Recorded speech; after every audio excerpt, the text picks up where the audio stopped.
On April 8, 2026, the geopolitical clock was down to its final hour. The United States stood on the edge of a self-imposed deadline to launch military strikes against Iran.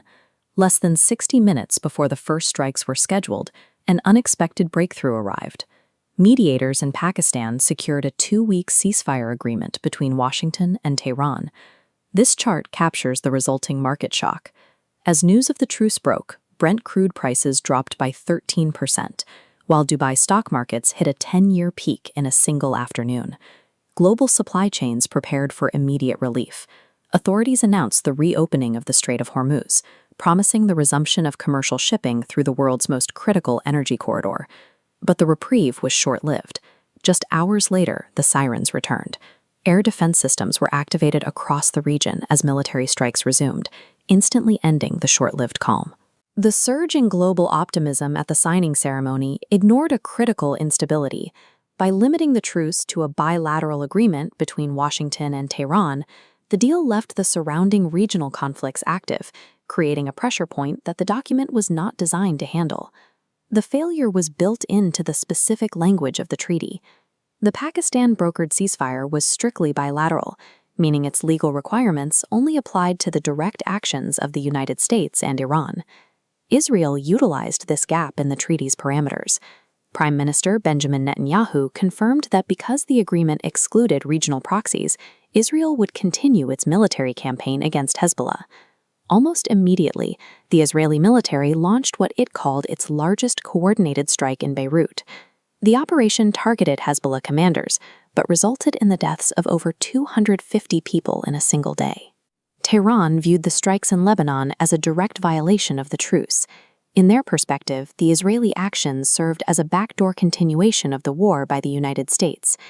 In modern conflict, omitting regional proxies from a peace treaty guarantees the continuation of the war. When the formal military stop, the Allied forces continue, ensuring the hostilities never actually pause.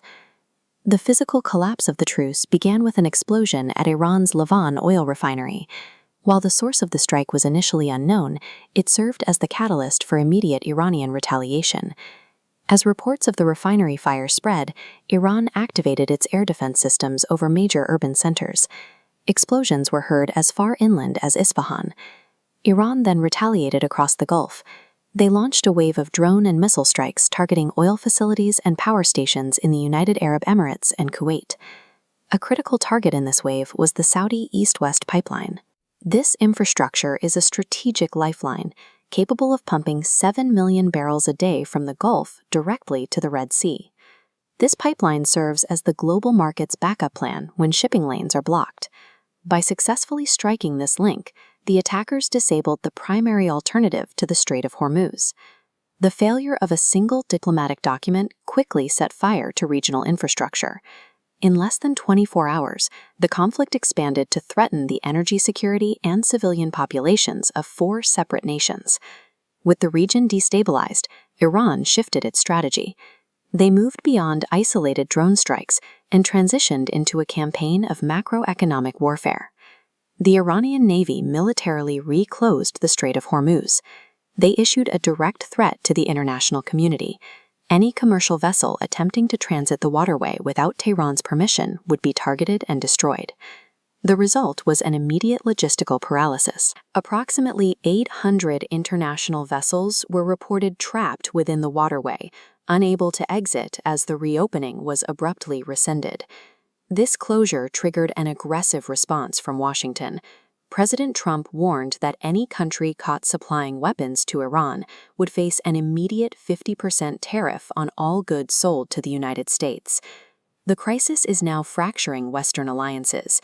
The White House has accused NATO of turning its back on the U.S. during the conflict, with the administration now openly considering a withdrawal from the military alliance. As the region burns, delegations from both sides are returning to Islamabad for emergency talks, attempting to salvage a peace process that is already being ignored on the ground. This collapse demonstrates that peace between global powers is unsustainable if the underlying regional proxies are ignored.